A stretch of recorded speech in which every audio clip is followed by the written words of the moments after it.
tonight, or, Yeah, or let's see. So I had heard earlier about a plan for tonight. We're going to go to my yoga, but they can't take blocking. Oh, that's the one here. Yeah. There's another one here. There are multiple. I see. So it will either be in the main square, the main hotel restaurant, or you can make your own plans to go downtown. There's a restaurant district about 5 minutes walk away from here in Claremont, right, which has half a dozen sort of middle upper market restaurants. Okay, all right, so final speaker today is David Albert.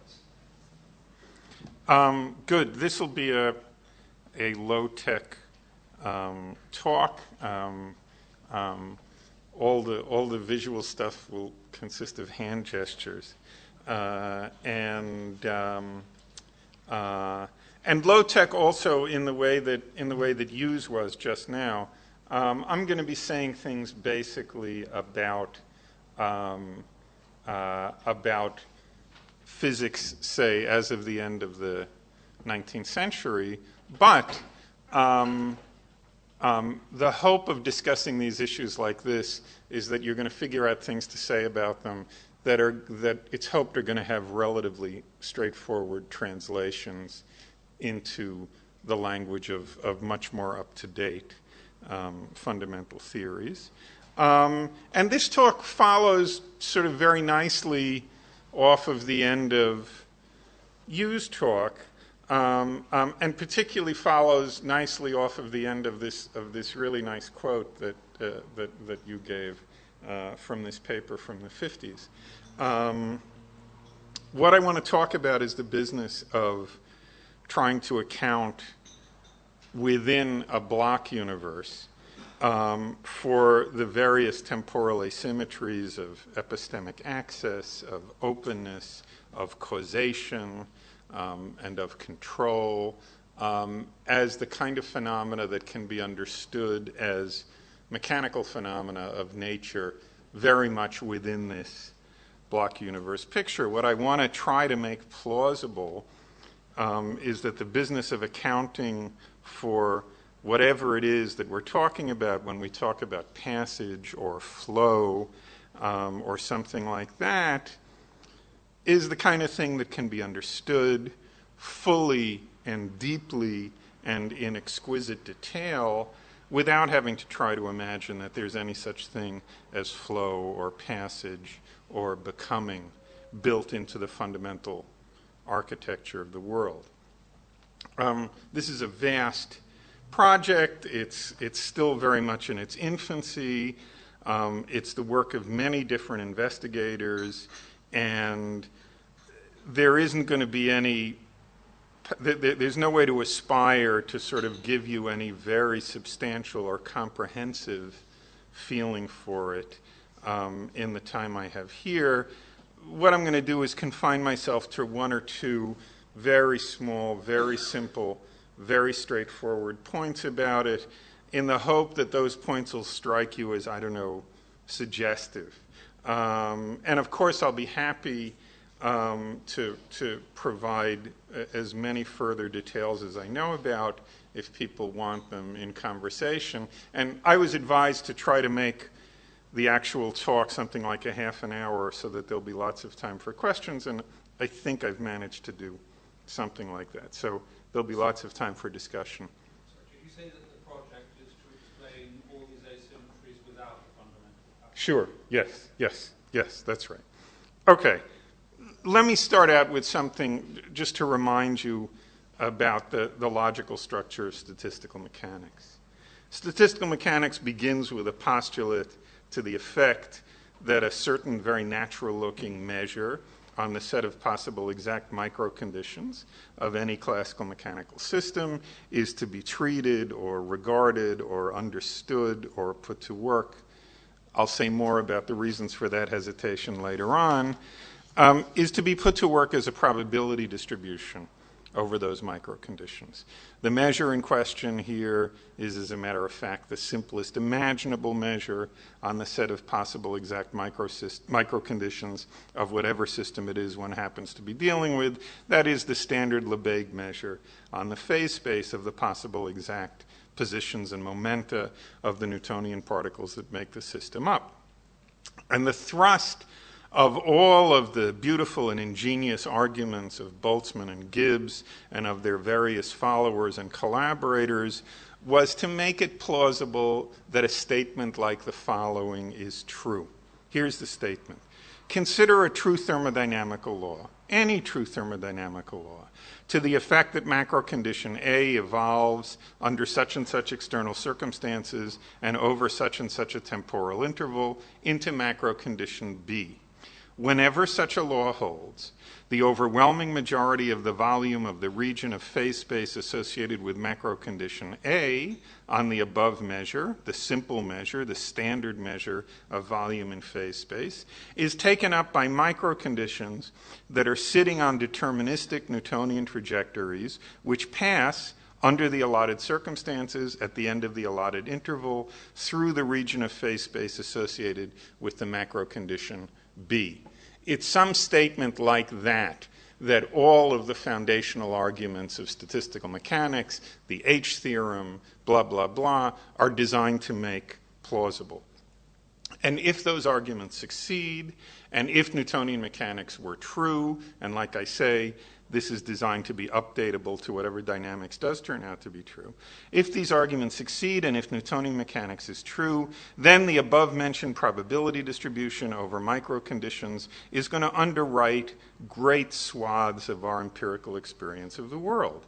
It's going to entail, for example, that a half-melted block of ice alone in the middle of a sealed average terrestrial room is overwhelmingly likely to be still more melted toward the future, and that a half-dispersed puff of smoke alone in a sealed average terrestrial room is overwhelmingly likely to be still more dispersed toward the future, and that a tepid bowl of soup alone in such a room is likely to get still cooler toward the future, and that a slightly yellowed newspaper alone in such a room is likely to get more yellow toward the future, and uncountably infinite extensions and variations of these, and incomprehensibly more besides that.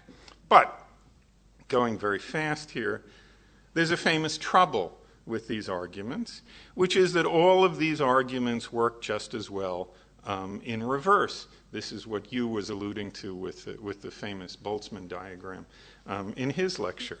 That all of the above-mentioned arguments work just as well, that is, in making it plausible that, for example, the half-melted block of ice I just mentioned was more melted towards the past as well. And it doesn't seem like an exaggeration to say that we're as sure as we are of anything that that's not right. And the canonical method of patching this trouble up is to supplement the dynamical equations of motion and the statistical postulate with a new and explicitly non-time reversal symmetric fundamental law of nature, a so-called past hypothesis, to the effect that the universe had some particular simple, compact, symmetric, cosmologically sensible, very low entropy initial macro condition. The patched up picture, then, consists of the complete deterministic microdynamical laws and a postulate to the effect that the distribution of probabilities over all of the possible exact initial microconditions of the world is uniform with respect to the Lebesgue measure over those possible microconditions of the universe which are compatible with the initial macro condition specified in this past hypothesis, and the probabilities are zero outside of that. And with that amended picture in place, the arguments of Boltzmann and Gibbs, if they work out, are going to make it plausible not only that the paper will be yellower and the ice cubes more melted and the people more aged and the smoke more dispersed toward the future, but that they were all less so, just as our experience tells us, in the past. With that additional stipulation in place, to put it another way, the arguments of Boltzmann and Gibbs are going to make it plausible that the second law of thermodynamics remains in force all the way from the beginning, all the way from the end of the world back to its beginning. Okay. This is just to sort of get the logical structure of statistical mechanics on the table. With that in hand, let's turn to questions of knowledge. Here are two different procedures for making inferences about other times. One, Start with some collection of facts, call it F, about the physical condition of the world at some time t. Put a probability distribution, which is uniform with respect to the standard measure on phase space, over all of the possible micro-conditions of the world, which are compatible with F. So F will in general represent some incomplete description of the world at t. You put you fill out the rest of the description using this uniform probability distribution on phase space. Evolve that distribution forwards and backwards in time by means of the microscopic equations of motion so as to obtain information about the physical condition of the world at other times. Let's make up a name for this. Call this inference by prediction if the other time in question is in the future of t, and call it inference by retrodiction if the other time in question is to the past of t. Good. The entirety of what we justifiably believe about the future, I suspect, can in principle be obtained by prediction from the entirety of what we justifiably believe about the present. But retrodicting from what we believe about the present is a notoriously terrible way of drawing conclusions about the past. One of the lessons of the work of Boltzmann and Gibbs, for example, is that retrodicting from what we know of the present is going to imply that the half-melted ice in the glass of water in front of me was more melted 10 minutes ago than it is now, and that I have never looked younger than I do now, and that Napoleon never existed, and so on. Okay. That's one method of making inferences, one that works well toward the future, works badly toward the past. Here's another method of making inferences between times. Start with two collections of facts about the physical condition of the world, F1 and F2, where all the facts in F1 pertain to some particular time, T1. These are the hand gestures, by the way. And all the facts in F2 pertain to some other time, T2. Put a probability distribution which is uniform with respect to the standard measure on phase space over all of the possible macroscopic histories of the world, which are compatible with F1 and F2 and the microscopic equations of motion, and use that distribution to obtain information about the physical condition of the world at times in between T1 and T2. Call this, just to have a name for it, inference by measurement. The reason it's called inference by measurement is because it's modeled on the logic of measuring instruments. Measuring instruments, that is, are the sorts of systems which reliably undergo some particular transition when they interact in the appropriate way with the system they're designed to measure, only in the event that the measured system is at the time of the interaction in one or another of some particular collection of physical situations. The record that emerges from a measuring process, if you think about it, is a relation between the conditions of the measuring device at the two opposite temporal ends of the interaction. The record-bearing conditions of the measuring devices which obtain at one temporal end of such an interaction are reliable indicators of the situation of the measured system at the time of the interaction, only in the event that the measuring device is in its ready condition, by which you mean the condition in which the device is calibrated and plugged in and facing in the right direction, and in every other respect all set to do its job at the interaction's other temporal end. The sort of inference one makes from a recording is not an inference from one time to a second time, as in the case of prediction or retrodiction.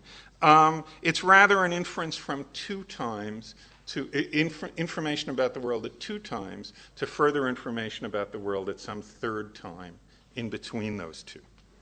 Okay. And note, and this is one of the points I want to drive home here, that inferences by measurement can be immensely more powerful, that inferences by measurement can be immensely more informative than inferences of the predictive or retrodictive variety. Think, for example, of an isolated connection of billiard balls moving around on a frictionless table. And consider the question of whether or not, over the next 10 seconds, billiard ball number 5 is going to collide with any of the other billiard balls. The business of answering this question by means of prediction is plainly going to require a great deal of calculation, and that calculation is going to require as input a great deal of information about the present. It'll require, in particular, a complete catalog of the present positions and velocities of every single one of the billiard balls on the table. But note that if we happen to know, by hook or by crook, that billiard ball number 5 was moving 10 seconds ago, then the question of whether or not billiard ball number 5 happens to have collided with any of the other billiard balls over the past 10 seconds can be settled definitively in the affirmative without any calculation at all, merely by the single binary bit of information that ball number 5 is currently at rest.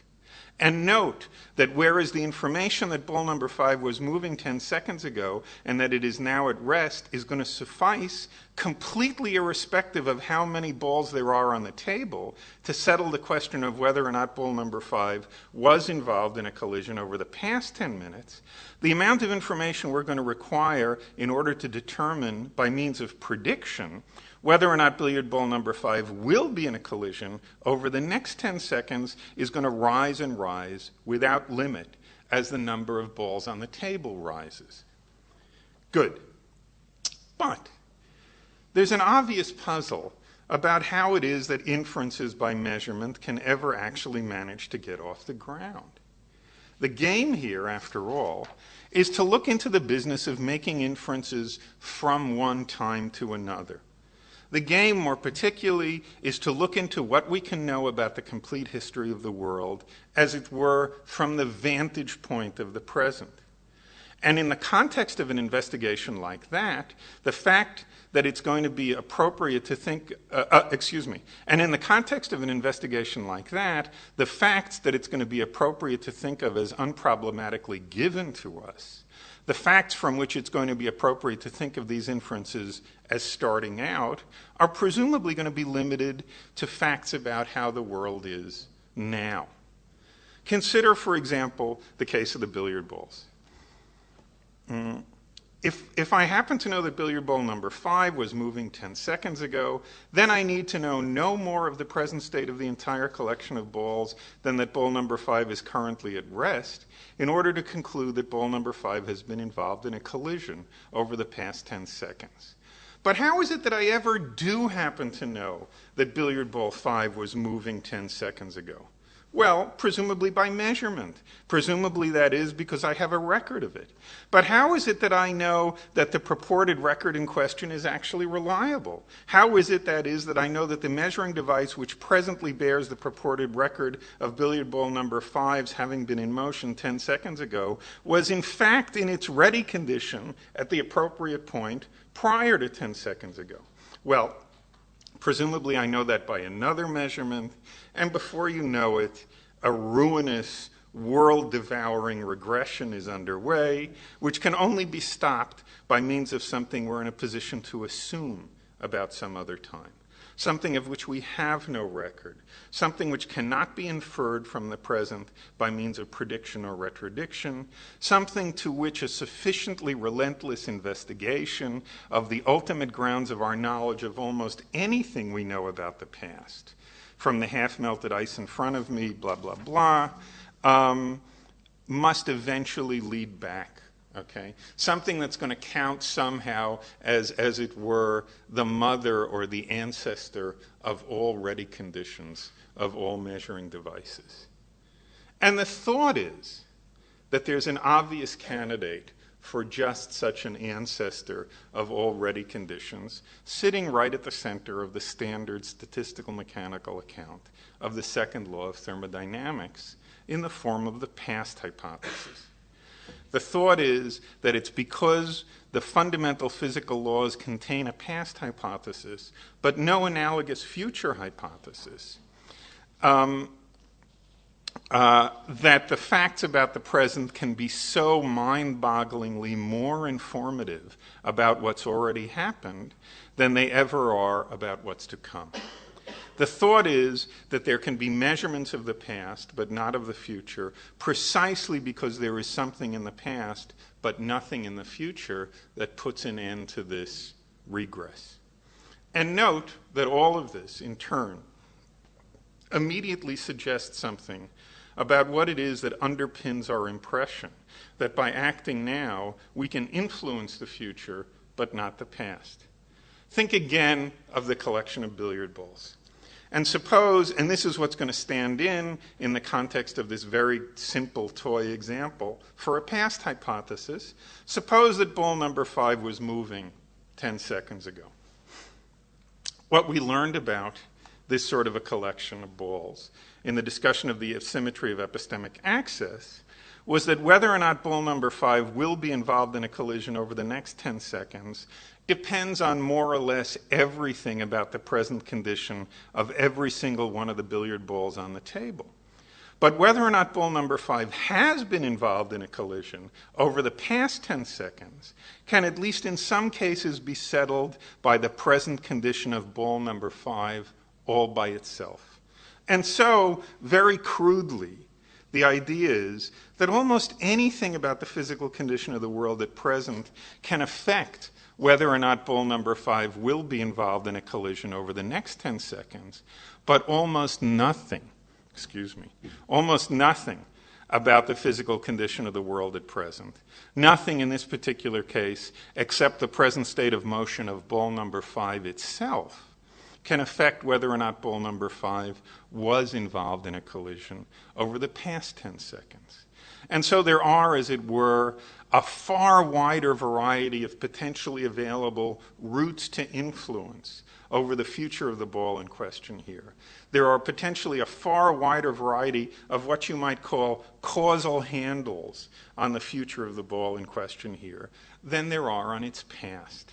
And this, it should be clear, has in it the beginnings of a concrete, flat-footed, mechanical account of the temporal asymmetry of influence, an account which, moreover, makes no appeal anywhere to anything along the lines of a fundamental passage of time. Let me finish up with one further observation. Think one more time about the collection of billiard balls. And suppose, as before, that we have information to the effect that billiard ball number 5 was moving 10 seconds ago, and that it's stationary now. We were thinking of that information before as evidence of certain further details of the history of ball number 5 itself. But it can clearly also be treated as evidence about the history of the other balls in the collection.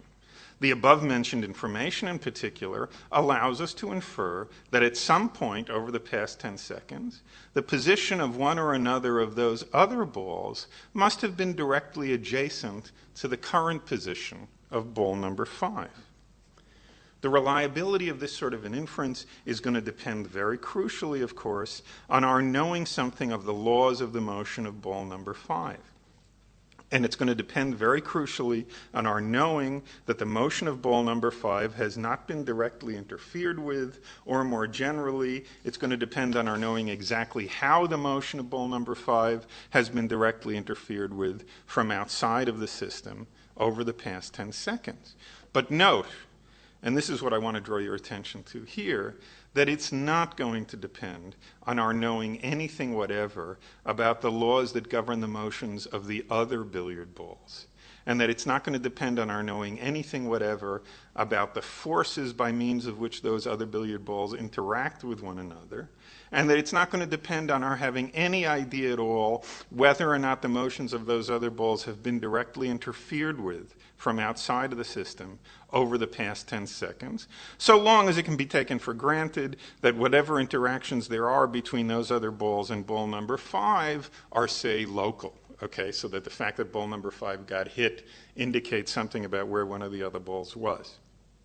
And of course, we can easily imagine a variety of simple modifications of this billiard ball setup in which a comparison of the conditions at ball number 5 10 seconds ago and now will contain much more detailed information about the condition of the other balls in the interim.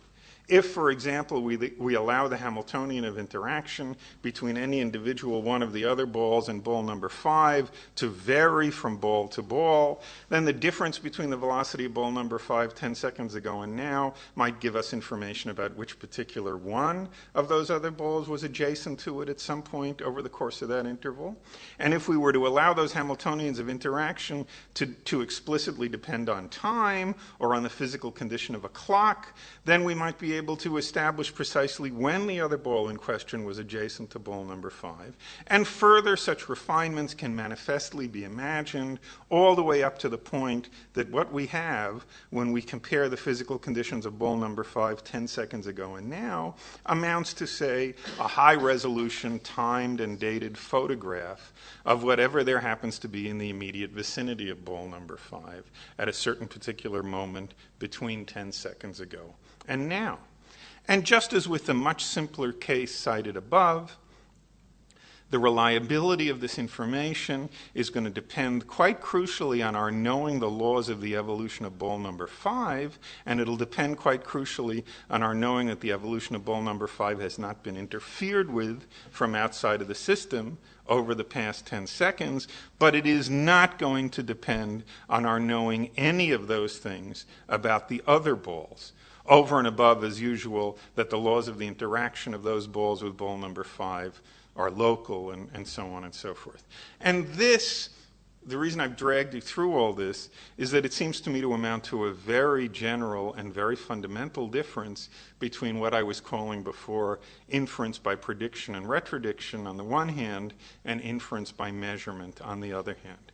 Predictive or retrodictive inferences about some particular system S can be no more reliable than our knowledge of the laws and external conditions under which the physical condition of S evolves over the interval between now and the time at which to which the prediction or retrodiction refers.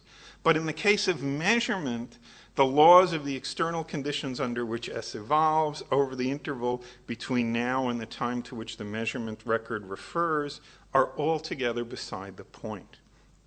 What secures the reliability of inferences we make about S by means of measurement is not our knowledge of the laws and conditions under which S itself evolves, but rather our knowledge of the laws and conditions under which the measuring device for S evolves.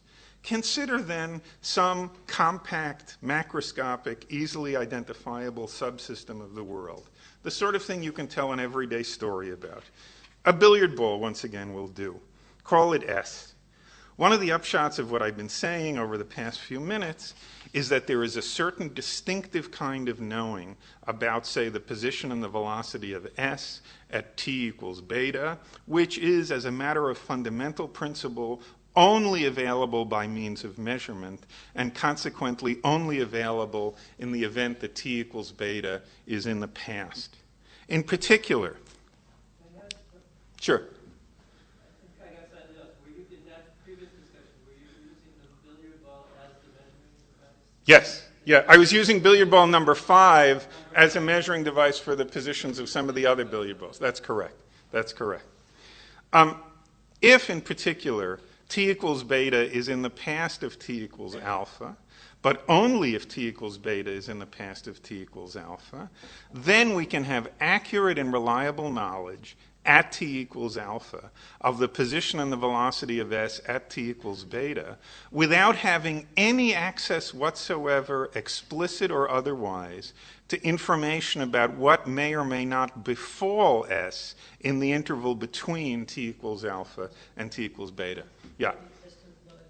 Has something broken time reversal lines? Yeah, the past hypothesis. Oh, the past. Past hypothesis broke time. One of the claims here is there's only one thing that breaks time reversal invariance. That'll take care of all the others. That's the past hypothesis. Yes. Okay. So, in particular, If t equals beta is in the past of t equals alpha, but only if t equals beta is in the past of t equals alpha, then we can have accurate and reliable knowledge at t equals alpha of the position and the velocity of s at t equals beta without having any access whatsoever, explicit or otherwise, to information about what may or may not happen to s in the interval between t equals alpha and t equals beta. If t equals beta is in the past of t equals alpha, but only if t equals beta is in the past of t equals alpha, then we can have accurate and reliable knowledge at t equals alpha of the position and velocity of s at t equals beta without having any access whatsoever, explicit or otherwise, to information, for example, about what sorts of external fields or material bodies s may or may not encounter in the interval between t equals alpha and t equals beta. And the crucial point is that we never, ever have that kind of knowledge of the future. Such knowledge as we ever have of the positions and velocities of billiard balls at times in the future, since it's invariably a matter of prediction, is invariably parasitic on our explicitly or implicitly knowing something about what's going to happen to those balls in the interval between now and then. Such success as we ever have such access as we ever have to the positions and the velocities of billiard balls at times in our future, since it's invariably a matter of prediction, is, to put it slightly differently, invariably by way of what we explicitly or implicitly know about what's going to happen to those balls in the interval between now and then. And this distinction seems to me to make an obvious and immediate kind of sense of the everyday phenomenological feel of the difference between the past and the future. The condition of some particular billiard ball at some particular future time, and this, of course, should be taken by the side of the stuff we were talking about before. The condition of some particular billiard ball at some particular future time presents itself to us as open or unfixed or susceptible of being influenced or as amenable to our control over the interval between now and then, for example, precisely because we can have no empirical access to the condition of that ball at that time, except by way of the story of what's going to get done to it over that interval. Insofar as we're not yet certain about what's going to get done to that billiard ball over the interval between now and the future time in question, insofar, for example, as we haven't yet made up our mind about what it is that we're going to do to that billiard ball over the interval between now and the future time in question, we are going to be correspondingly uncertain about the condition of that ball at the end of that interval.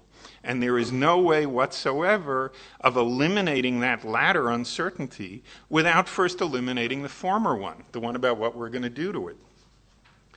And the unwavering strictness with which this sort of epistemic dependence is imposed on the entirety of our experience of the world very naturally brings with it the feeling of a causal and counterfactual dependence as well. The unwavering strictness with which this sort of epistemic dependence is imposed on the entirety of our experience of the world very naturally brings with it the conviction that what comes later is shaped by what came earlier. And look at how utterly different everything is with regard to the past. We can know about the conditions of billiard balls at past times, and as a matter of fact, we frequently do know about the conditions of billiard balls at past times without knowing anything whatsoever, explicitly or otherwise, about what gets done to those balls any time after the time in question. Whatever uncertainty we have of the condition of some particular billiard ball at some particular past time can frequently be eliminated by, say, looking at a record or consulting a witness or something like that, without eliminating our uncertainty about what gets done to the billiard ball any time after that time in question. The ball might now have ceased to exist altogether. And the fact that our experience of the world offers us such vivid and plentiful examples of this epistemic evidence very naturally brings with it the feeling of a causal and counterfactual independence as well. The fact that our experience of the world offers us such vivid and plentiful examples of this epistemic independence very naturally brings with it the conviction that what comes earlier is untouched by what comes later. Thanks.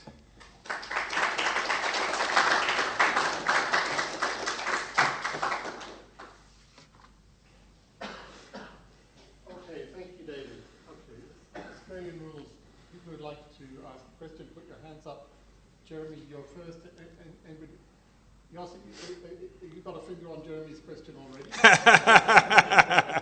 I'll treat that as a hand. I mean, I know Jeremy's question always so interesting that we can know this in advance, but I feel that's somehow contrary to the spirit of David's talk. So I'll thank that hand.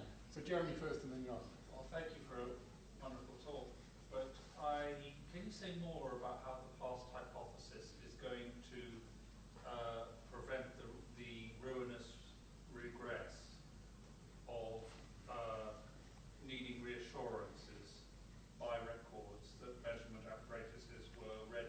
It doesn't eliminate the need for such records. It provides the possibility of such records giving us the necessary reassurance. That is, the claim is something like this. The logical form of any inference by measurement, if you pursue it relentlessly enough, okay, always turns out to be a question of the form. How could the world, or rather, given the statistical mechanical probabilities, what is the most likely route whereby the world gets from the state mentioned in the past hypothesis to what I see now? Okay? The claim is, the main argument for this claim, I take it, at the moment there's an argument by elimination. Okay, that is, what else could it be? Okay, the claim is, but also, if you unpack any inference that you really want to investigate relentlessly, gee, what makes it the case that these holes here represent footprints? What makes it the case that these bones represent fossils? Well, that's what would have happened if there were dinosaurs walking around on the Earth in the condition that we take it was in. Why do we take it to have been in that condition? We have other records. What's the reliability of those? You push back and back and back on this. Okay. The claim is all such sufficiently relentless investigations can stop nowhere short of the past hypothesis. And of course they can't go further than that, okay, because that's the beginning of the world. So that's, no. It's to the extent that it's not, then we have to revise this, okay? Now I may not be answering the question. You might have been asking a question of the form, can you make it plausible for me in the case of some particular inference, like looking at a photograph or something like that the regress is really going to be put into in the appropriate way by the past hypothesis and not before that. Well, I take it that not before that doesn't need to be. There isn't any natural place for it to end before that. The question is going to be, is the past hypothesis going to give me the right probabilities? I don't know a way of answering, I certainly don't know a way of answering this question comprehensively, okay? The thing to do is to think through a couple of specific examples, convince oneself of the plausibility of this. I used to have a mathematics professor when I was in graduate school who would every now and then write a theorem on the board and say, we're going to prove this theorem by the Jewish proof, okay? What's the Jewish proof? You write the theorem on the board, you turn to the audience, you say, it's not true? and this is sad to say in statistical mechanics, very often the best argument we have for things. These equations are very, very difficult to solve. So if you're asking for a sort of comprehensive, constructive argument rather than an argument by elimination, which is the sort I've provided for the claim that the past hypothesis can do this job, I'm not going to be able to satisfy. The claim is that if you think through several concrete examples, it becomes possible, just as with the H theorem or something like that, to make it very plausible. This would be it. Very quick finger from me. It's not very quick. I'll have to disallow it, I'm sorry, because we've got quite a long queue. I think it's have to be quick as well as on topic. Yes. Well, then I think you convert it to Okay, I convert it to a hand. wherever it was. Okay, then, Jos. I was just about to announce that retroactively this is a finger on Jeremy's question, but then if I have to be quick, I'm not sure it's about the same topic, about the connection between the assumption of ready condition and past hypothesis. And I like your talk very much, but and especially this emphasis on inference by measurement. And of course, it's true that in any measurement, you usually have to assume that the measurement device is in some ready condition Right. prior to the measurement taking place. Right. And in typical cases, I'm thinking of quantum mechanics here, but that's not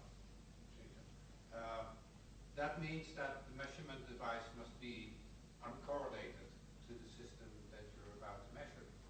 At least uncorrelated in the relevant way. Yes. In the relevant way. Yes, yes. Yes, absolutely. Yes. And of course, you're correct if you say, well, how did I know that the measurement was in that condition? And then I would have to perhaps rely on another condition. Right. You get back to some mother of all ready conditions. Right. On the other hand, the past hypothesis has been formulated as an hypothesis that the entire universe started out in a low entropy state. Right. Now, it's not immediately evident to me that that is actually closely related to a ready condition, precisely because, I think some argument has to be given that the two actually coincide. And the worry is precisely because that uncorrelatedness between various subsystems is typically or usually something associated with high entropy. Sure. And Sure. there's correlations that Sure. break down the entropy. Sure. So the mere fact that the universe has started in low entropy conditions Right. doesn't guarantee a ready condition. So Right. But by the way, this doesn't affect the thrust, the main thrust of your question, but just maybe a small way of making myself more clear. I'm not thinking of the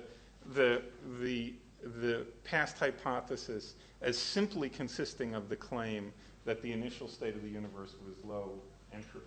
There are lots of low entropy states you can think of that wouldn't do the job. Okay, if the initial state of the universe was some immense exact scale model of Bozo the clown or something like that, it would probably lead to a very different set of inferences. We want more details than merely that it's low entropy. It's the kind of thing, the sort of progress of such a field that you envision is something like this. There are two research tracks, which if this thing works out, ought to coincide. There's a theoretical track. What initial conditions would suffice to underwrite the kinds of inferences we actually make? Two, what initial conditions does roughly observational cosmology seem to be converging on as it gets better and better? If a program like this is going to succeed, those two things have to eventually meet. Okay. Now, I mean, you're absolutely right that low entropy states are associated with high correlation. The question is whether they're correlations of the relevant sort. The low entropy state that we're talking about here is going to involve correlations among the approximate positions of lots of subatomic particles that is, they're all bunched together. They have certain average energies, so on and so forth. I don't think it's the case that that's going to get in the way of the sort of camera that comes much later in the history of the universe being appropriately uncorrelated from the thing it's taking a picture of. Okay. So I don't know how. It's typical, and I apologize for it, but I don't know how to do better. It's typical of arguments in this field that they do take this Jewish proof form. Okay, that one wants that if you set up something that looks like a real serious worry, then there'll be a way of trying to think it through. Maybe there will, maybe there won't. Then there'll be a way of trying to think it through. The argument as it stands now, I'm willing to grant, and I think this is too bad, but I'm not sure how to do better, very much depends on an idea of, gee, what the hell else could it possibly be? Okay. The only way I know of doing better than that is to challenge one. So, for example, since this was proposed, there are people who said a bunch of helpful things. that made one think it through more deeply. One thing was, you expect me to believe that a state of the world that obtained 16 billion years ago is somehow crucially involved in the fact that I can have a photograph of something that occurred 2 minutes ago, but not 2 minutes toward the future? How can that be? How can you make that plausible? Good. To answer that, it's sufficient to point out that the relaxation time of that state, even though 16 billion years ago is a long time, it's very short compared to the relaxation time of that state. It's not at all implausible that it could be having dramatic effects on what's going on now. And there are, I mean, I've written a long chapter of a book that I'm writing about this, which consists, because I didn't know how else to present it, to try to present it compellingly, of a dialogue, okay, in which many, many such objections are raised. One sees one by one what to do with those objections, but I have no idea how to give an argument that those are all of the kinds of objections that one could imagine. Yeah, it's a hard business. It's a hard business, and I wish I had something more in the nature of a constructive proof to give about it. I don't. I'm next on the list.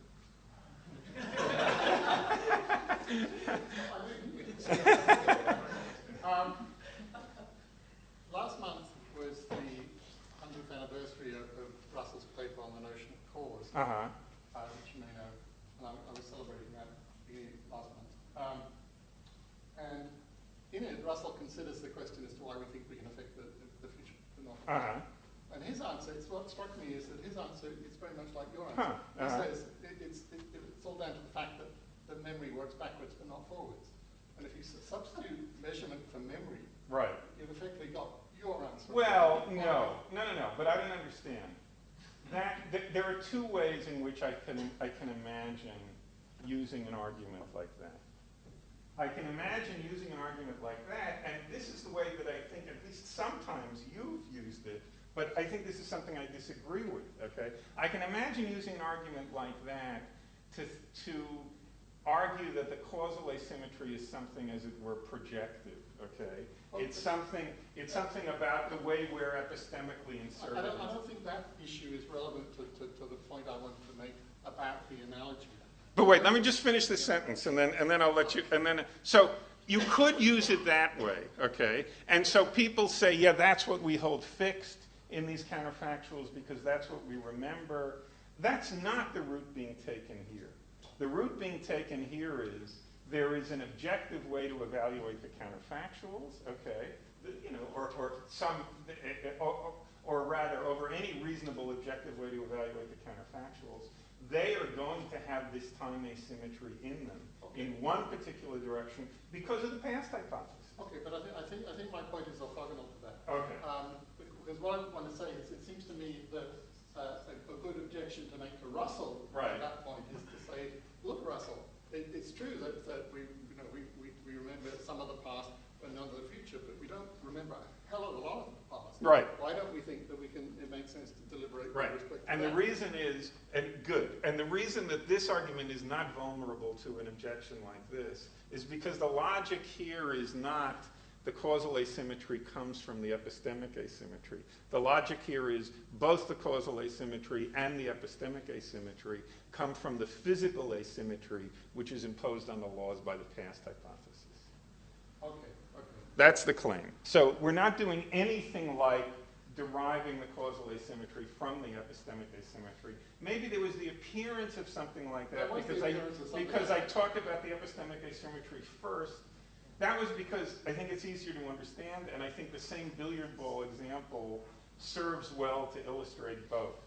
But no, if I gave the impression that the logic of the situation was that the causal asymmetry is being derived from the epistemic asymmetry, that's not how I think about it at all. It's rather that the causal asymmetry, the epistemic asymmetry, the thermodynamic asymmetry, the asymmetry of ingoing and outgoing radiation, all of these are derived from the microscopic equations of motion, from the statistical postulate, and from the past hypothesis.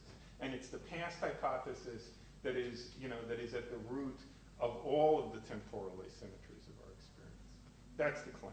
So I would agree with that as a critique of Russell, but I don't think it's a critique to which this kind of approach is vulnerable. Okay, but do you think it's fair to put up as something that your approach needs to achieve? Yeah. It needs an answer to the questions. Why doesn't it make sense to deliberate with respect to the past, even in the case in which we don't have the relevant epistemic story? Oh, yeah. And there have been a lot of, look, so I wasn't kidding when I said I can only tell you a little of this now. So this kind of approach, has sort of been on the table for, 10 or 12 years now. And there's been a lot of discussions of this. One of them has been, and this is along the lines that I take it you're saying, one of them has been, look, your approach, at least from the first two examples we considered, this approach seems to make the distinction between the way we can influence the future and the way we can influence the past a matter of degree rather than a matter of absolutely sharp fundamental principle, okay? People say, first of all, the minute that emerges, I'm off this boat, okay? Because my intuitions are that it is not a matter of degree at all, that it is an absolutely sort of metaphysically sharp principle. Then you have to then the way to respond to that, if there is a way to successfully respond to that, is to examine some of the exotic cases, okay, in which this kind of approach is committed to the possibility of our influencing the past, and show why, for one reason or another, those would never have affected our intuitive considerations about this. And there have been several people, especially Matthias Frisch, who's been very industrious about exploiting. So a lot needs to be added to this before you can flesh out specific conclusions. You need to talk about an algorithm for evaluating counterfactuals. You need to talk about a lot of other stuff, okay? But when you put that stuff on the table, people like Matthias Frisch have repeatedly come along and said, well, if I take all this seriously, then here's a case in which I actually can influence the past. That should amount to a reductio of the whole approach. And one has to examine these cases. And a lot has been learned, it seems to me, by examining these cases. But actually, the way this kind of approach survives those kinds of examinations has turned out to be very encouraging. Yeah, there are cases in which, in some formal sense, you can influence the past, but all these cases specifically involve your not being able to have any idea of what kind of influence you had, or I mean, all kinds of things come up, and the different cases are substantively different from one another, and the feel of the approach gets richer and richer as a consequence of examining these cases. There's tons to say about that. There is, like I say, I've just finished writing a book which has a sort of 100-page chapter on the history of these various objections and how it goes. And yeah, this isn't a good answer, but I mean, yes, there are a lot of good objections like that. It's really important to think them through. So far, it seems to me to have survived all of them well. But yes, the kinds of obligations that you're saying the theory has, it absolutely does. Sure. Nick. Well, I hear George answer the question. Oh, okay. Is he next in the line? Will I give my question to him? Wayne. Well, I'll take it then. No, I also give my question to yours. Okay, cool. we have Thank you very much. I really like your talk, and I believe in the past hypothesis like you do, but I've got the following problematic issue. If current cosmology is correct, there's a cosmological constant which is making things go larger. Right. And let's assume it is a cosmological constant. In that case, the far future is going to also be extremely, extremely simple, because everything is going to get blown away, and the future is going to be as simple as the past. And so in that case, there won't be a difference between the past and the future. Well, I agree with everything up until the last line. There are different ways to be simple, and there are, if one misconstrues low entropy, for example, as simple, one can make lots of mistakes. Okay. There's a certain sense in which a gas, which is at uniform temperature and pressure throughout, is very simple. Okay, it's easier to describe such a gas in simple terms than it is to describe a gas whose pressure and temperature are complicated functions of position within the box. That certainly doesn't mean that the one that's describable simply corresponds to lower entropy or corresponds to giving us more information about the microstate or something like that. So the claim is that the predictions we're making on the basis of the thought that there's a cosmological constant, for example, do fall into the category of inferences that I was technically calling predictions. Okay? That is, you would get them by taking the present macrostate of the world, by taking what we take to be the laws, putting a uniform probability distribution over the microstates compatible with that macrostate, and just letting it go. Okay? That is, it's something that you could get by means of what I was calling prediction from one time, rather than using this different logic of measurement where you make a sandwich of 2 times and put something in between. So I agree with what you said, but I'm not sure that it constitutes a kind of, it doesn't seem to me that it constitutes, say, the introduction of something like a future hypothesis in analogy to the past hypothesis. What's crucial about the past hypothesis is that it is radically unlike what you would get by retrodicting. Okay? But what you're talking about the future is not only what we would get by predicting, but that's how we did get it. Okay, that's the procedure we actually did use. So that I'm not sure how that constitutes a threat to a program like this. Unless you have an immediate answer to George, I suggest we go back to originalists and go back to Nick.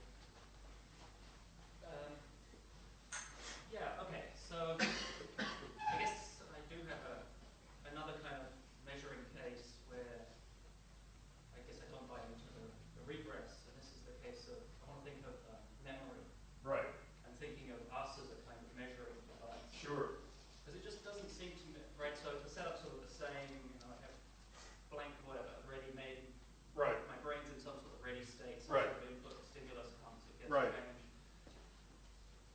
It just doesn't seem right to me at all to think that there's anything inferential in my kind of remembering there. What it takes is, that I was in the ready state, and now, as a result of the response, the input, I'm now in a different state, and that different state has the correct effect on the way I reason, on the way I act, Sure. on all these kinds of things. Sure. That's what it is to Yeah, I be don't, remembering. look, maybe I'm I don't speaking, in any way have to make know an that I was inference. in the ready state. Sure. I mean, maybe I'm using words here in a way that's slightly misleading.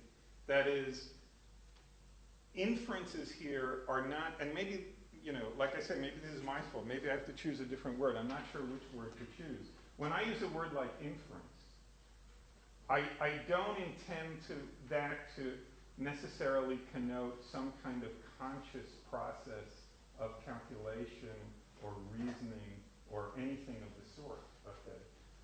The claim is that there are certain, it's useful to have a name.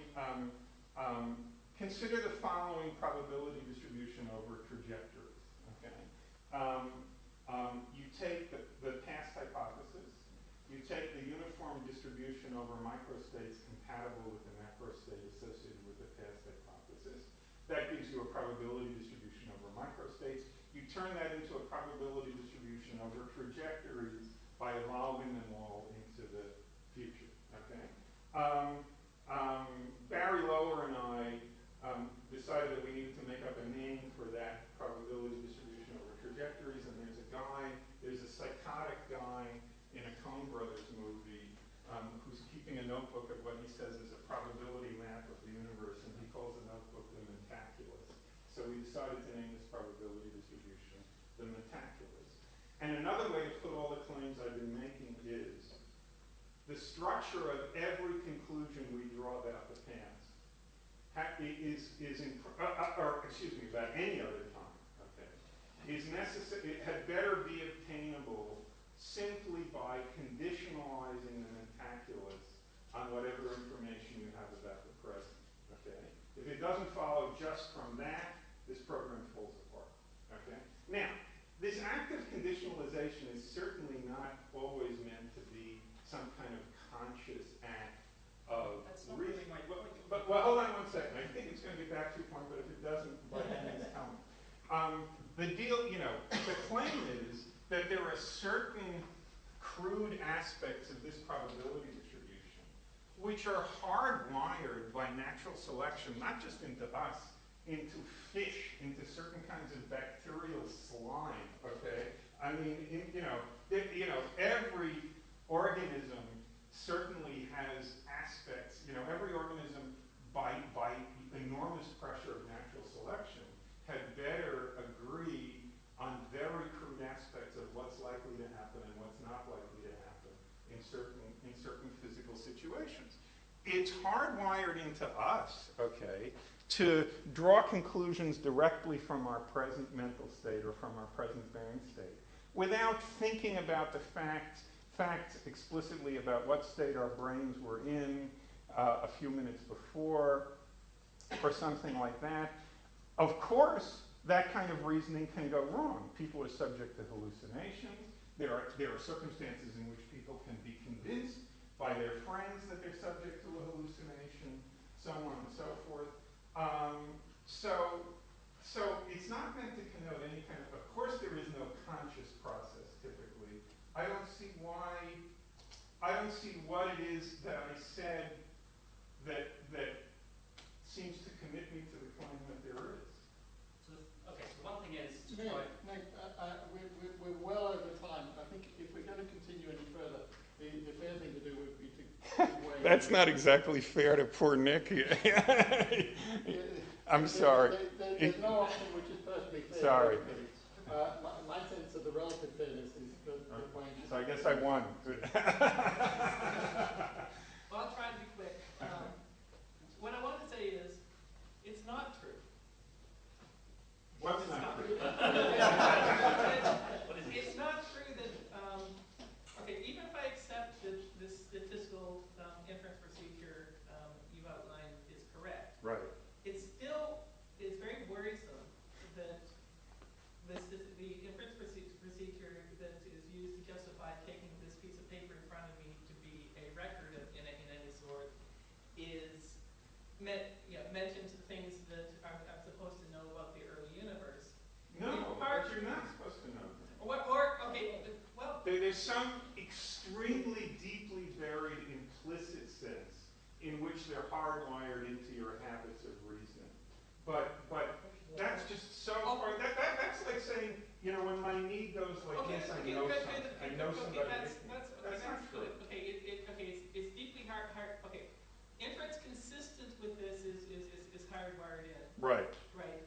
But the question is whether expressing it in terms of the past hypothesis that is in fact the most perspicuous way of describing It depends. And you say, well, what else could we? Right. How else could we do it? Because I think it is the nature of these kinds of inferences that for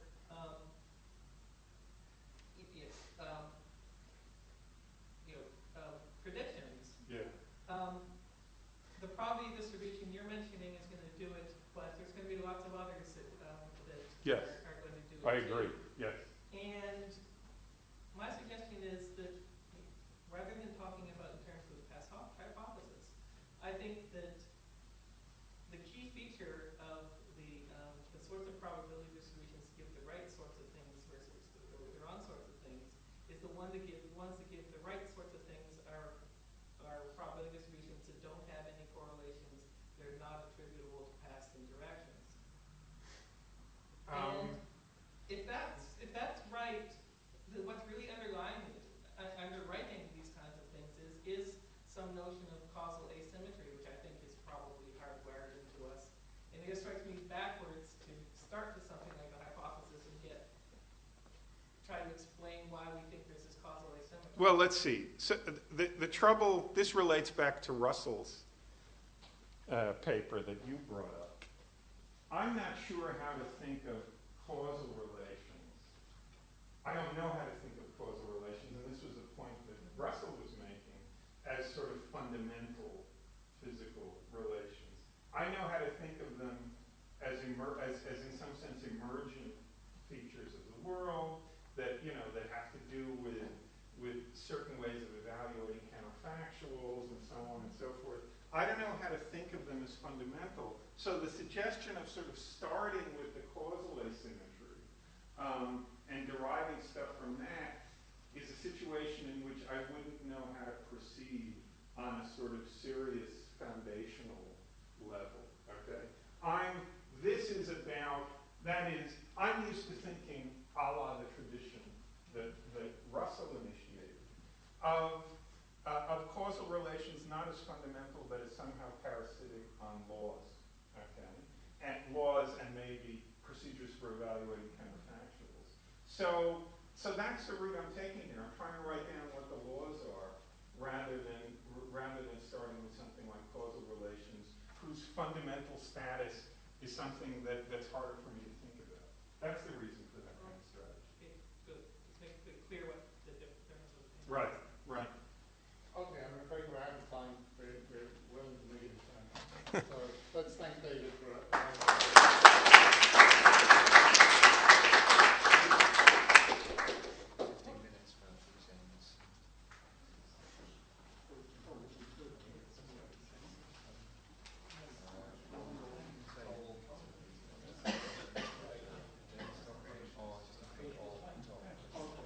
Okay, so I understand that we have got some more time in the program.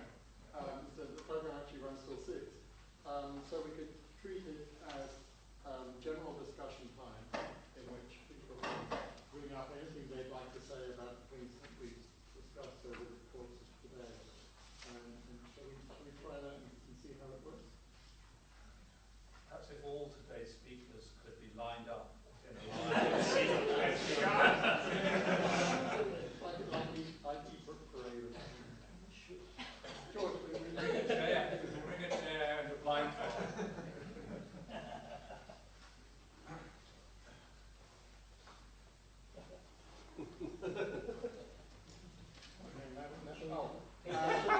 Let's have a question from someone who hasn't had one yet. Sam. So this is actually a question for you, Hugh. In your talk, you differentiated between denying that there's an objective present and denying that there's a flow of time. And I can see that you can have an objective present without the flow of time. But I guess a lot of people on the A theory side will think that you can't have a flow of time without an objective present, but that's kind of conceptually incoherent or something like that. Can you say a little bit more about how you can have a flow of time without an objective present? Well, these questions are difficult for me because I find it so hard. Because you don't believe it. I guess it's any of the three, really. Yeah, so this is Maudlin thinking though, right? That you can have the flow of time without an objective present. Yes, although when you ask But Tim what he actually means by the flow of time, I've asked Tim what it he actually actually means objective direction. Yeah, that's right. Right. I mean, Tim, Right. once upon a time, Tim and I have been screaming at each other about this for 20 years now. And Tim, initially retreated from words like flow, spent a couple of years thinking there was some interesting difference between calling it flow and calling it passage, and I think has also retreated from that since then. And the hardcore of what's left in Tim's view, after you talk about it a lot, I think, as you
that now functions as an indexical, I think you were calling it a deictic, that the word now picks up a different instant every time it's uttered.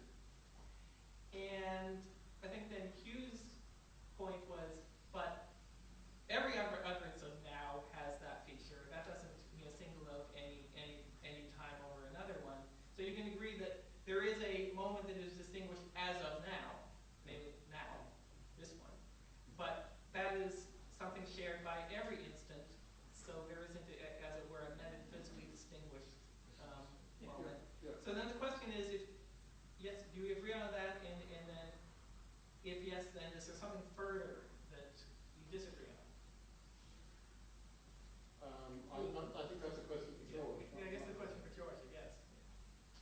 I can't make sense of this argument because we are here now. And so a week ago was now. Right. 2 weeks ago is now. This is a purely mental exercise, thinking back to what was happening then, thinking what was happening then. You can think of any time back there. It was the future. It became the present. It's now the past. That's true for any time in the past. Right. And I simply can't see what Hugh's problem is. Well, I can't see what my problem is as long as we this. Like you don't actually disagree with anything he just said. No. But for me, this is one where you might be able to turn into a real disagreement. For me, all of this is exactly analogous to the case of here. It's also exactly analogous to the case of I. I mean, from my perspective, let me tell you, there's a very deep difference between me and the rest of the people in this room. There's no doubt about that. Also with me, I don't think that, as it were, that's part of the kind of map of social reality that physics or any other science that it picks out me. Nevertheless, if we've got that map, or if we've got a photograph of the entire room, each of us can answer the question, which is me, just as each of us can answer the question, where are you? Which point is for you here on a map of... That's an indexical. Yeah, exactly. So that's probably where... So I think of the temporal indexical now as being precisely on all fours with the spatial one and with the personal one. And for me, that goes along with thinking that there's no such thing as an objective present any more than there's an objective here or an objective I. But the strange thing is we all agree that this is the present moment now. But if we've got a large enough scale map, we all agree that this is here, and the people presently in Sydney sort of think that that's here, but we don't think that that's any sort of anything objective about the world. I mean, it's just that we've got the scale that is one on which it happens that a community of people can agree with each other. I mean, the temple case is different in some ways in that normally we only talk to people who are our temporal contemporaries, although that can break down if we imagine communicating at a distance. So who has a finger on this point? Chris, yours. Yes, I think it could be useful to. I mean, the key thing is this notion of an objective now. I mean, objective carries a very heavy weight here, and indeed there is no objective here and now, independent of the act of indexing whatever it is you say to that here and now. But just but this does not deny that what is happening is not objective in some kind of sense any more than if I say I am sitting here now. The fact that this now is indexical and in some sense a linguistic construction doesn't mean that that the fact of my sitting here is such a construction. Do you see what I mean? I mean, in other words, I don't think that anybody is denying that the events which are indexed as now or past or future are not in some sense objective, but it's just the notion of this nowness as being objective. And actually, as I understand it, I think that was very much the argument that McTaggart originally made against the A-series. Yeah, I mean, McTaggart is a sort of thought, and this is the thing that kind of confused a lot, that the A series was essential to time. Anything that didn't have it wasn't worth calling time. But I'm not sure what to go on. I take a bit. Did you want to, Carl, did you want to say something? No. You also had a thing going on. Well, I was about to make sort of the same point. I mean, I think we should distinguish in your talk, you started out with the question like, do we need anything more than the block universe? And I think I'm completely sympathetic with the answer, no, we don't need anything more to do physics, to describe physical reality. That's not to say that we can't add anything to the block universe, or that it would be meaningless to talk about now, just as it certainly isn't meaningless for me to ask, who am I on this picture? So it might not be physical reality, or it might not be objective in some If you say we don't need but anything more, it could still be real. Yeah, no, I absolutely agree. I mean, the information you get on your iPhone, you look at the little blue dot on the map, I mean, that's factual information. The phone could have got it wrong. Sure. Yeah. if So, you don't so need it, it's not meaningless. No, I didn't mean to suggest it's meaningless. But, I mean, but there is, I mean, this is a question, this is something that's often raised in some discussions, but wasn't raised yet today. There is, if it's granted that we can do everything physics is supposed to do without this, you know, then the status of this other stuff somehow becomes sort of epiphenomenal, okay? That is, there's a worry of the following form, okay? People, Tim, George, and everybody who wants to defend there being something more, starts out by, if you say to them, level with me, why do you believe this, okay? The person is going to say, this is the way the world presents itself to me, okay? And there isn't any reason, you know, and if I'm going to stop believing that, I need to be given a compelling reason to disbelieve in it. And the worry about these arguments is, if the physics can all be done without that, okay, then if a real complete physics could be done without that, then all of our behaviors, when we say, here's how the world presents itself to me, here's my feeling about this, blah, blah, blah. And this was the sort of thing that my own paper was aimed at beginning to build up here. All of those behaviors can be given an account in the block universe, okay? Because that's part, in principle, of what physics needs to do for us, okay? And then the worry is that the person who believes that there's something else is going to need to acknowledge, if he buys all of that physics, that even on their picture of the world, there being this something else plays no role whatever in the explanation of their suspicion that there's something else. Okay? If I say I believe there's a table here, okay, I have a picture of the world. My picture may be wrong, I may be hallucinating, but I can present a picture of the world on which the table's being there plays an important explanatory role in my believing that the table is there. This is not going to be true in the case of a flow of time if you can get all your physics done without mentioning it. If you can get all your physics done without mentioning it, then it is not going to be a part of the explanation of my belief that there's a flow of time, even if I believe that there is one. The fact of there being one is going to play no role in explaining my feeling that there is one. Okay? So the argument that I start out with, why do I believe this? Because this is the way the world presents itself to me, turns out to be empty in a funny way.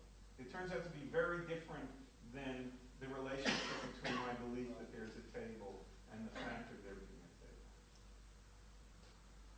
But You said that we can do physics in the block universe and we don't need anything else. But how do you know that? Physics isn't over. No. You So, just, I mean, it's I'm so sorry far. that The physics we've seen so far doesn't seem to go. more I'm to not be done. making a prediction about Yeah, how okay. physics will evolve in the Okay, next so century. maybe physics in the future Sure, will not be able to be done I agree completely. in a nice But way. I think actually, at least one of the ways I could respond to the arguments that David is proponing is that one could have a sort of imperialistic and one could have a sort of a modest view on what physics can accomplish. And the imperialistic view is that it describes all of reality. Right. And Well, all of the motions of material bodies. and one of the more modest points of view is that physics is mainly interested in laws which describe repeatable connections we see in certain phenomena, and therefore, by focusing on things which can be repeated, has a tendency to come up with laws which are always time translation invariant, in that they do not presuppose a particular instant at which the experiment is performed. And this is, of course, true for all the laws we found in physics. Does that mean that there is no preferential now in reality at all? Or is it just the fact that when we do physics, we consistently abstract the particular from the particular instant in which our experiments are performed? I don't know the answer to that, but I think it's a consistent point of view to say, well, physics has never needed the reliance on a particular moment equal now, simply because we have persistently abstracted from that concept. George, I think, and then Jeremy. So if you claim that physics doesn't need it, do you claim that biology also doesn't need it?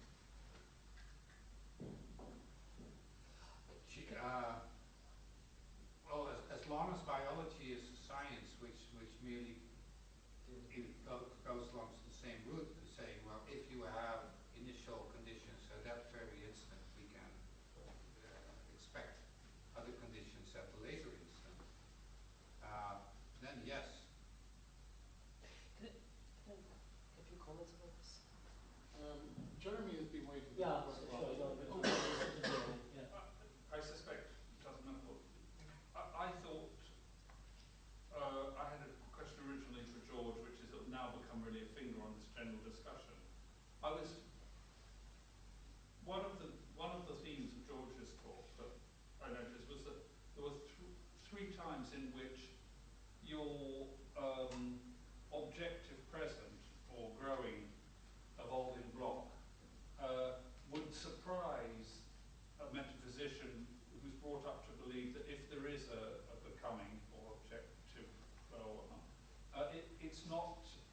It's very much a metaphysical matter, even an a priori matter, because you chose an initial surface after which the time-like eigenlines dictated what were the later surfaces, and it was perhaps a contingent feature of our universe that there was such a surface. You said you didn't mind that it might not be, your view might not apply in other universes. It was enough to have a growing block universe for the cosmos as it actually is. And you also had you had averaging, and you said all physics. You said to me, because I asked you in the talk, implicit averaging involved in much physical construction. And later also there was a discussion about the necessity, at least in the macroscopic description of the world, or the emergent description of the world, to have this. So, I mean, I'm not really disagreeing or wanting especially to probe, but, you know, just want to register that many physicists or philosophers who are going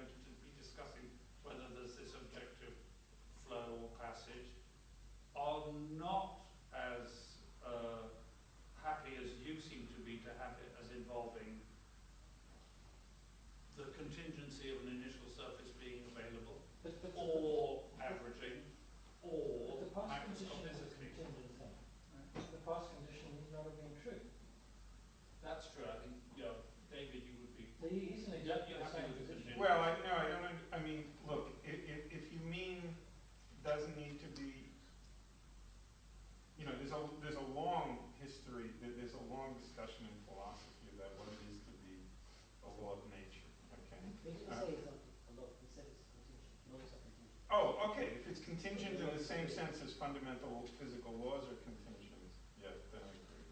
Then there's nothing more to say. If it's more contingent than that, then I think I would disagree. I think the kind of role that the past hypothesis plays in our reasoning about the world is like the role that laws play.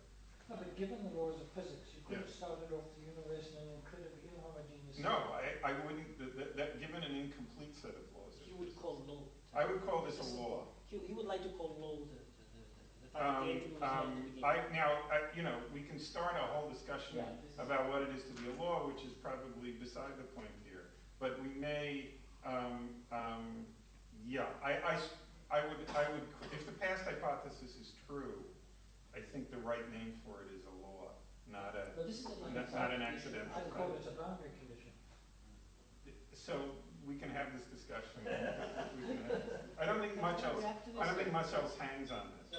What I suggest at this point is we give Carlo his question and then David his question, and then by that stage I think we'll be a good point for wrapping. So a couple of small comments, and then I want to turn this into a question to a technical question to George. The first small comment is that it seems to me that in this debate, I mean, George is a little alone. This is not completely alone in this position. I'm not sure that George is constructing the alternative position all the way through. Somehow, and this also happens in the way you constructed my position, saying there's no time, time is an illusion. I don't think that what is being called the block universe here has any connotation of there being no time, there being no past and present with respect. And the issue is the interpretation of what it means to be now. It's not taking away the now. The issue is to just interpreting Tencent's statement now as relative to some particular moment in the history of the universe. So the distinction may not be so strong as somehow is coming out. Now, let me add a few points here. Various people talked about intersubjectivity. The question is, let me formulate the question this way. Is now an objective? That's one. And of course, being intersubjective doesn't grant objectivity, but it's a step toward it. This is why special relativity and general relativity come into the game. There's one difference between here and now, which is pretty strong. I mean, here for me and here for you are clearly different. Okay, we are talking, and we can say now, and we mean the same thing while we're talking. Okay? So there's a sense in which now is intersubjective, and a sense in which here is not intersubjective. I know I'm going to say that it's wrong. In a moment I'm going to say. So this is wrong because of special relativity. Special relativity indicates that that's profoundly wrong. But it's wrong before special relativity. It's already. Because once you consider the people sitting, once you consider the person calling from the top of the mountain up there, then it's already wrong. I agree. Now, George has a proposal to bring into general relativity a notion of a present that would at least free us from the lack of intersubjectivity of the Einstein simultaneity. And so there's a construction of a word line, time along this word line, and equal time defines a common present. So I want to bring up something that came out in the discussion, which is the following. Concretely, on the generic solution of Einstein equations, we have these two word lines, give me a present. Is it true or not that with respect to the causal structure of one point in space-time, one event in space-time, the present of another word line is into the space with respect to it? That's not guaranteed. If it is not guaranteed, we have a tension between two notions of present and past future, which are in contrast with each other. So you introduce a notion of present, which in which two events can be present, even if one can have a causal effect on the other. So I think if you can guarantee that this is not the case, that's a strong proposal. If you can't, this is a big proposal. Wouldn't you say so? I still got to explore this. I'm not sure under what circumstances that might happen. If that ever did happen, then causation would